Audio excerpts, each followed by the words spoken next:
Singular point क्या होता है कि बेसिकली जहाँ पे फंक्शन एनालिटिक नहीं होता वो सिंगुलर पॉइंट है, ठीक है, और उसके आस पड़ोस में सब जगह एनालिटिक, पर उस जगह एनालिटिक नहीं है।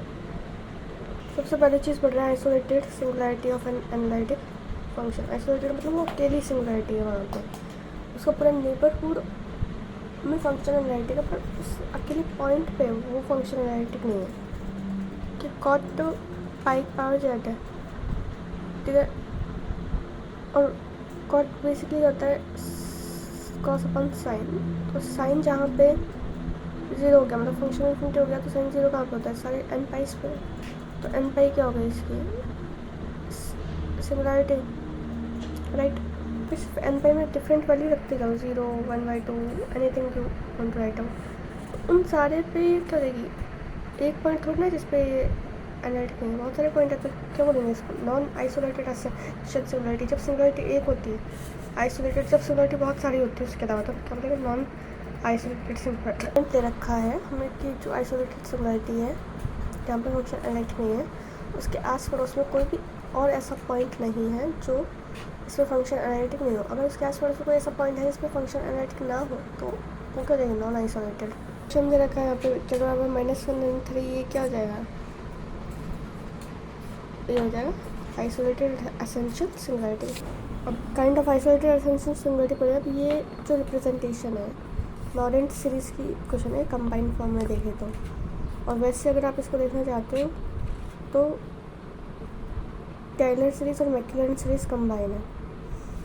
फंक्शन डिफाइन कर रही है, ये एक एनालिस को रिप्रेजेंट करती है। अब यहाँ पे हम देखें तो ये मिड लाइन है, ठीक है, जैसे mid line that is curve. इससे ऊपर जो भी कर्व है वो सारा इसमें आ जाएगा, इससे नीचे जो भी कर्व है वो सारा इसमें आ जाएगा, राइट। ये हमारा प्रिंसिपल पार्ट है, ठीक है, जो नेगेटिव टर्म वाला है।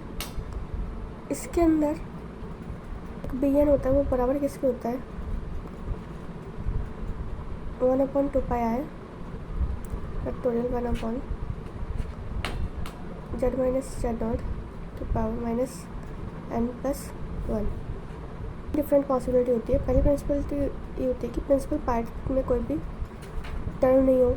दूसरी पॉसिबिलिटी ये है कि principal part contain only finite number of terms, उसमें कोई टर्म है ही नहीं, मतलब ये नहीं है, ठीक है। दूसरी चीज़ में कोई भी फाइनाइट नंबर ऑफ टर्म्स है with some non zero coefficient, और उसमें इनफाइनाइट नंबर ऑफ टर्म्स है इसके अंदर, ठीक है। पहली कंडीशन है रिमूवेबल सिंगुलरिटी। रिमूवेबल सिंगुलरिटी क्या होती है कि जिस सिंगुलरिटी को आप हटा सकते हो, ठीक है। उसमें ये कि जो हमारा ये प्रिंसिपल पार्ट है उसमें कोई भी टर्म नहीं मिल रही है हमें, ठीक है। इसका मतलब ये कि जितने भी कोफिशिएंट है नेगेटिव पावर्स, नेगेटिव, वो सब क्या है, 0। तो उसको छोड़ के सब जगह पे फंक्शन क्या है, एंटायर फंक्शन हो जाएगा। रिमूवेबल सिंगुलरिटी को हम हटा सकते हैं, अगर हम फंक्शन को दोबारा से डिफाइन कर ले तो वो आउट हो जाएगा, सिंगुलरिटी तो गायब हो जाएगी। ये ना वो क्या हो जाएंगे, 0, कोई सिंगुलरिटी नहीं है। इसका मतलब ये ना कि इस सर्कल से नीचे पॉइंट्स है ही नहीं, इस सर्कल से नीचे z/z है। मेरे को पता है कि z/0 पर फंक्शन तो डिफाइन नहीं है, पर z/0 पे की इसके बराबर तो नहीं आएगा, लेकिन 1 पे ये फंक्शन डिफाइन हो जाएगा z/0 पे, तो फंक्शन डिफाइन करते ही चीज़ें डिफाइन हो जाती है। पोल्स तब बोलते हैं जब one series of a negative power of z-a consist finite number of terms. जब fn 0 नहीं हो जाता, उससे पहले वाले जितने भी टर्म्स हैं उन पर वो वैनिश नहीं हो रहा। जैसे ये क्वेश्चन है z-a तो 1 हो जाएगा, 1/z-a² बचेगा, तो ये क्या हो जाएगा, पोल ऑफ ऑर्डर 2। तरह की सिंगुलरिटी होती है एसेंशियल सिंगुलरिटी, और एसेंशियल सिंगुलरिटी क्या है कि जब principal part of Laurent series of expansion contain infinite number of terms, so क्या बोलते हैं, एसेंशियल। बहुत सारी इन्फिनिटी, बहुत सारी वो आ जाए सिंगुलरिटी, ऑन z-a है तो काफ़ी सारी एसेंशियल सिंगुलरिटीज़ हो जाएगी, देखते समझ जाओ। तो देखो भाई, रिमूवेबल की क्या है कि अगर कोई सिंगल वाली फंक्शन, मतलब 1/1 फंक्शन है, एक पे एक वैल्यू दे रहा है, और z बराबर a पे फंक्शन तो एग्जिस्ट नहीं कर रहा, लेकिन अगर उसकी लिमिट निकाल रही है तो वो लिमिट एग्जिस्ट कर रही है। लिमिट मतलब कि एग्जिस्ट करना मतलब वो कन्वर्स हो रहा है उस पॉइंट तक, ठीक है, मतलब वो कंटिन्यूस है एक तरीके से। तो एनालिटिक हो गया, लिमिट एग्जिस्ट करे, इसका मतलब क्या है कि फंक्शन कन्वर्स हो रहा है उस पर, मतलब उसके नेबरहुड में आ रहा है, नेबरहुड से बाहर नहीं आ रहा। ये रिमूवल सिंगुलरिटी, जैसे क्वेश्चन आप पहले दिमाग को तो आना चाहिए कि पोल है, और पोल क्यों लिखूँ मैं, ऐसे मुझे दिखना चाहिए कि ये हटेगा यहाँ से। साइन एक्स का एक्सपेंशन करने पे जेड क्यों आता है कि नहीं आता ही है, तो सारा ये कट पिट जाएगा, 1/3 फैक्टोरियल बचेगा, ठीक है। अगर दिमाग लगाओ यहाँ से तो डायरेक्ट निकल सकता है आंसर, क्योंकि जेड क्यूब का कॉफिशिएंट से मतलब मुझे बाकी चीज़ तो कैंसिल होगी, और जेड की जो कॉफिशिएंट ऊपर माइनस में आएगा तो माइनस में प्लस हो जाएगा, 1/3 total is answer. Removable singularity at Z बराबर 0। What is pole? बराबर एफ जेड के फॉर्मेट में होता है, अगर उसमें आप जेड बराबर 0 रखो तो फंक्शन इन्फिनिटी बन जाता है। फिर अगर लिमिट निकालना चाहते हो तो वट एवर जैसे ए पे पोल है, ठीक है, तो मेरे को क्या करना है, जेड माइनस ए की बार एन और एफ जेड लगा लो, और इसकी वैल्यू हो जाएगी फाइनाइट, तो ए क्या हो जाएगा पोल। ऑर्डर का दे रखना, उतना ऑर्डर लगाओ यहाँ पे। जैसे कि मैंने इसको सॉल्व किया थोड़ा सा, तो मेरे पास ये 4 टर्म्स आ गई एज अ पोल, ठीक है। अब एड अप 2 ऑर्डर का बोला था, 2 लगाया, जो बच्चे गया रिमेनिंग उसमें वैल्यू डाल के देख लो, आंसर आ ही जाएगा। एसेंशियल सिंगुलरिटी वो है कि if a positive integer N does not exist finitely, मतलब ये जो लिमिट आप पोल एन लगा के एफ जेड कर रहे हो, मतलब इसमें भी वैल्यू फाइनाइट नहीं आ रही, इनफाइनाइट आ रही है, तो इस केस में क्या है आपकी एसेंशियल सिंगुलरिटी। और एनालिटिक फंक्शन जैसे निकालते हैं कि हम जो आपका न्यूमरेटर है उसको इक्वल टू 0 कर दो, जो आएगा वो जीरोस बना रहे हैं फंक्शन को, तो वो 0 हो जाएंगे, ठीक है। Zeros are the isolated points, मतलब वो पॉइंट है, सिंगुलरिटी पॉइंट है जहाँ पर फंक्शन एनालिटिक नहीं है। पोल का इन्वर्स होता है, अब यहाँ पे यही दे रखा है कि अगर F Z is a pole of order M, तो 1/f जेड क्या होगा, 0 ऑफ ऑर्डर एम। भाई एक analytic function can not be bounded in the neighbourhood of a pole और in isolated essential singularity. Limit point करो, limit point of the poles of a function f Z is a non isolated essential singularity. Non isolated का मतलब है इसके अलावा बहुत सारी similarities है, तो लिमिट पॉइंट पर पूरे नेबरहुड को अगर लेके चलते हैं तो function which has no singularity in the finite part of plane, तो फंक्शन के साथ कांस्टेंट लवली थ्योरम है। डेटनेस है इसका मतलब कि वो फंक्शन बाउंडेड है, अगर फंक्शन बाउंडेड है तो फंक्शन कांस्टेंट है, फंक्शन कांस्टेंट है तो फंक्शन बाउंडेड है। Function having no singularity anywhere in the extended plane is a constant function. Function is a bounded. This meaning of the extended complex plane means the entire complex plane and z बराबर infinity इसमें include हो जाए। What is entire function जिसके अंदर कोई भी singularity नहीं हो, finite part of plane is entire function। तो और entire function के अगर सिंगुलरिटी है तो वो कहाँ पे होगी, सिर्फ इंफिनिटी पे। मोमोर्फिक फंक्शन वो है जहाँ पे इन्फिनिटी में भी कोई सिंगुलरिटी नहीं है। मोमोर्फिक फंक्शन वो होता है जहाँ पे सिर्फ पोल्स पे सिंगुलरिटी है, बाकी कहीं पे भी सिंगुलरिटी नहीं है। तो सिंगुलरिटी होना मतलब वो ये ना कि फाइनाइटी पे entire function which has singularity at infinity only, okay, that is a polynomial function. इसको रिवर्स में देख लो, polynomial of degree n has a pole of order n at infinity. Function f z is a polynomial of degree n if and only if f z has no singularity in the finite part of plane and has a pole of order n at infinity. Every function which has only poles as a singularity in the extended complex plane is a rational function. Mesomorphic function where pole is only singularity is at infinity. Most pole is necessarily be a rational function. If a single valued function has no singularity other than the poles, other in the finite part का मतलब वही है poles में, infinity पे, तो rational function है। ये देखो आइसोलेटेड एसेंशियल सिंगुलरिटी देखते ही समझ जाओ ये सिंगुलरिटी कौन सी है, कि एन पाई काफ़ी सारी इनफाइनाइट सिंगुलरिटीज़ है। ये सब लिमिट पॉइंट है, ये लिमिट पॉइंट तो 3 हो गया। 3 is isolated essential singularity of this, but ये सब क्या है, इसके जीरोज़ है। एसेंशियल ये है तो इन्फिनिटी, बट लिमिट पॉइंट तो खाली 1 है, इसलिए आइसोलेटेड बोला है। लिमिट पॉइंट तो खाली 3 है ना, बाकी सब तो उसके बाद ही है ना। एसेंशियल सिंगुलरिटी जीरोस पे होती है, जब आप न्यूमरेटर को बराबर 0 रखते हो तो आइसोलेटेड निकल के आती है, और जब आप डिनोमिनेटर को बराबर 0 रख के आते हो उस केस में कौन सी बनती है, पोल्स वाले केस में बनेगी नॉन आइसोलेटेड एसेंशियल सिंगुलरिटीज़, क्योंकि पोल्स में कुछ फाइनाइट टर्म्स फिर भी एग्जिस्ट करती है लिमिट पॉइंट्स की। लेकिन तो क्या refer to the removable singularities, so there is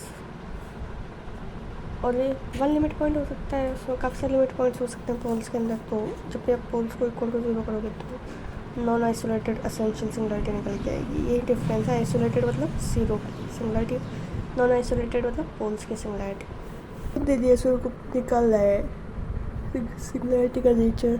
उनको पी मान लो जेड, क्यों जेड पे इसको तोड़ लो, पी जेड को 0 मानो, ठीक है। फिर देखो कहाँ कहाँ पे लिमिट पॉइंट क्या बन रहा है इसका, 1 है 2 है, 2 लिमिट पॉइंट। अब ये जो जेड की वैल्यू निकल गई है वो जीरोस ऑफ एफ जेड है, ठीक है। लिमिट पॉइंट क्या है, लिमिट पॉइंट वो चीज़ है जहाँ पे फंक्शन की वैल्यू हमें 0 मिल रही है, तो the limiting points. So Z बराबर 1 पे तो आइसोलेटेड एसेंशियल सिंगुलरिटी है। पोल्स पे निकाल के देख लो, जेड बराबर 0 पोल order 2, we are not the neighborhood of Z naught, we do not have any kind of similarity, so it is not a non-isolated essential similarity।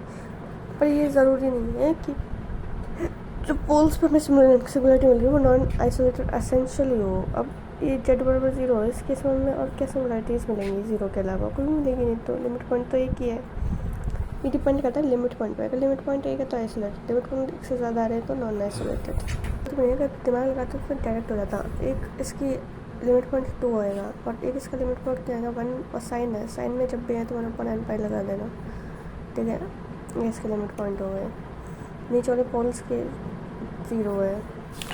मेरे को इसकी सिंगुलरिटी डिस्कस करनी है, तो जेड बराबर ए पे ये क्या हो जाएगी, आइसोलेटेड एसेंशियल सिंगुलरिटी।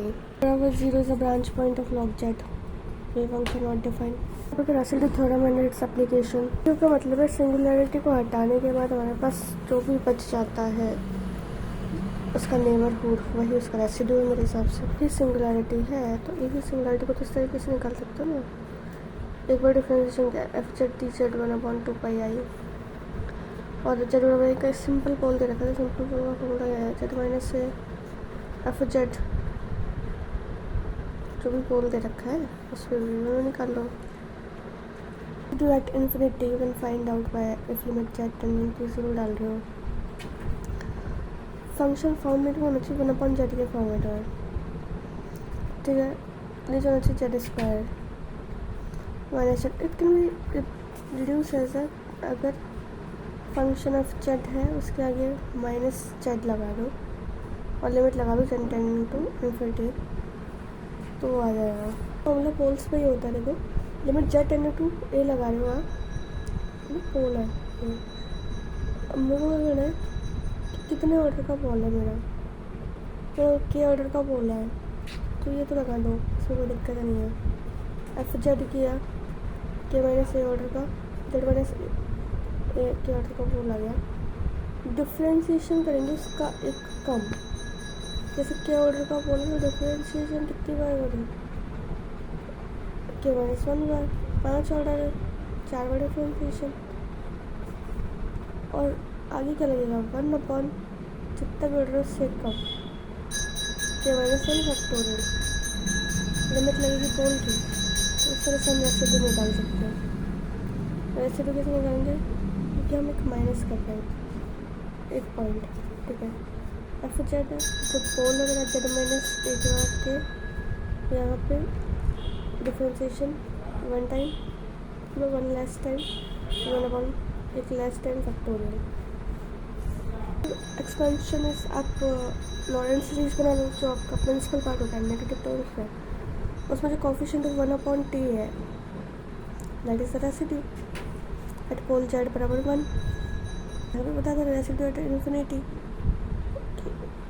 कि अब करना है जेड लिमिट टू इन्फिनिटी, जो फंक्शन है एफ जेड उसमें माइनस जेड का मल्टीप्लाई कर दो। इस तरह से infinity is the negative of the coefficient of 1/z in the expansion of fz neighborhood of z बराबर infinity। करना चाहते हो तो कोई भी कोफिशिएंट है 1/z का, उसका नेगेटिव वो रेसिड्यू एट इन्फिनिटी होगा। यहाँ पे नेगेटिव नहीं है, यहाँ पे तो 1/t का कोफिशिएंट है डायरेक्ट एट पोल्स पे। इन्फिनिटी पे मामला उल्टा, माइनस 1/z का कोफिशिएंट माइनस है। ये अच्छा क्वेश्चन है, cot pi Z Z minus एक स्क्वायर, इसका को निकाला है रेसिड्यू, तो ये आ जाएगा 1/पाई एन माइनस ए स्क्वायर। ये बड़े ऐसा है कि जेड के ऊपर जेड इसका माइनस 1 की जेड इन्फिनिटी पे रेसिड्यू निकालनी है, ठीक है। और वैसे तो प्रूव तो ये कि जेड को 1/w से रिप्लेस कर दिया और तब आप निकाल सकते हो। तो 1/z का कोफिशिएंट माइनस में वो नेगेटिव रेसिड्यू होता है, तो -1 इज आंसर। तो बड़ा बढ़िया से दे रखा है कि ई जेड बराबर जेड साइन एम जेड, तो इसमें 1/z आता है और इसे निकालने का कहीं भी निकालो 1/z आ जाएगा। इसका रेसिड्यू निकलेगा जेड माइनस से -1, इसका जेड क्यूब कॉमन आ जाए, इसका रेसिड्यू क्या जाएगा 1। तो निकाला है मैंने रेसिड्यू। कोफिशिएंट ऑफ -1/z चाहिए मेरे को बेसिकली रेसिड्यू ऑफ इन्फिनिटी निकालने के लिए। -1/z का कोफिशिएंट तो 1 ही है, तो डायरेक्टली इसका तो 1 हो जाएगा। और इस फंक्शन को तो हम इस फंक्शन से कर सकते हैं, पावर ऊपर नीचे बनाकर, मतलब पावर ऊपर नीचे माइनस तो फिर भी आएगा, -4 से इनको करते हैं, इसका जगह -1 वैसे करते हैं डायरेक्ट। तो जेड बराबर infinity provided that function is analytic at Z equal to infinity. तो समझ में आया कि ऐसे क्वेश्चंस जो होते हैं जिनमें पावर ऊपर कम होती है नीचे ज़्यादा होती है, अगर उसमें हम इन्फिनिटी पे निकालते हैं जब रेसिड्यू, तो इन्फिनिटी पे रेसिड्यू -1 आता है, ऊपर ऊपर पावर कम है नीचे ज़्यादा है। तो क्वेश्चन दे दिया, इसमें रेसिड्यू एट इन्फिनिटी निकालना है -1, पावर ऊपर कम है नीचे जाता है। पॉसिबिलिटी थ्योरम क्या है कि अगर आप जेड एनालिटिक इनसाइड और on the close contour C excepted the finite number of isolated singularity this like ये सिंगुलैरिटीज और पूरा बच्चा को रेसिड्यू निकालना है, ये सब कर्व निकालना है। How to find the curve F Z बराबर 2πi और जितने रेसिड्यूज है सबको एडिशन कर दो। Residues and sum of residues at infinity always going to be 0। इसका मतलब है कि if a function is analytic in the whole plane except a finite number of points then sum of the residue at the point along with infinity कर देते हैं तो 0। मतलब जितनी भी सिंगुलैरिटीज़ है, अगर उसमें हम सिंगुलैरिटीज़ ऑफ इन्फिनिटी डाल देते हैं तो वो 0 देगी हमें, ठीक है। तो ये क्वेश्चन कहता है कि ये रेसिड्यू निकालना है, तो मैं 1 2 3 इसी 3 सिंगुलैरिटीज़ है, ठीक है। इन पर रेसिड्यू निकाल के और इसमें इन्फिनिटी के साथ एडिशन करते हैं क्या मिलेगा, तो हमें 0 मिलेगा, क्योंकि अगर हम उस किसी भी फंक्शन की जितनी भी रेसिड्यू पॉसिबल है अगर उसमें इन्फिनिटी का रेसिड्यू ऐड कर देता है तो आंसर 0 आता है। तो एक और बढ़िया सी थ्योरम है कि एनालिटिक है inside and on the simple close contour C except the finite number of poles inside C, ठीक है। सपोज कि वो 0 फंक्शन तो 0 नहीं है, respectively number of zeros and number of poles.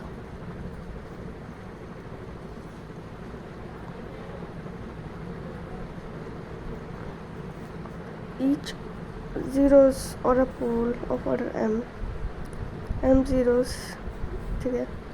तो ये जो फंक्शन था 1/2π f z upon f z इसकी वैल्यू क्या होती है। अगर इस टाइप का फंक्शन दे दे तुम्हें, सिंगुलरिटी दे दे, ये पोल्स की सिंगुलरिटी है या जीरोस की सिंगुलरिटी है, दोनों का डिफरेंस ले लेना, ठीक है। जीरोस और पोल का जितनी भी सिंगुलरिटीज उन सबको माइनस कर देना, आंसर निकल आएगा 1/2π f dash z upon f z. देखो कि अगर F z and g z are analytic है inside and on the simple close contour c with g z and f z, अगर एफ जेड बड़ा है जी जेड छोटा है तो f z plus g z and f z have the same number of zeros inside c. अगर F Z इन दोनों functions में से बड़ा है तुम, ठीक है, तो एफ जेड ये मान के चल रहे हैं कि दोनों में नंबर ऑफ जीरो सेम होंगे, चाहे दोनों फंक्शंस को जोड़ दो, चाहे एफ जेड अकेले ले लो। ये फॉर्मूला दिया कि every polynomial of degree n greater than 1 has at least 1 zero. कोई भी पॉलिनोमियल है जिसका डिग्री 1 है या 1 से ज़्यादा है, कोई 1 पॉलिनोमियल तो उसका एक रूट तो होगा एटलीस्ट। तो एटलीस्ट एक रूट होना मतलब कि क्या, एक ज़ीरो होना। Polynomial of degree n has exactly n zeros।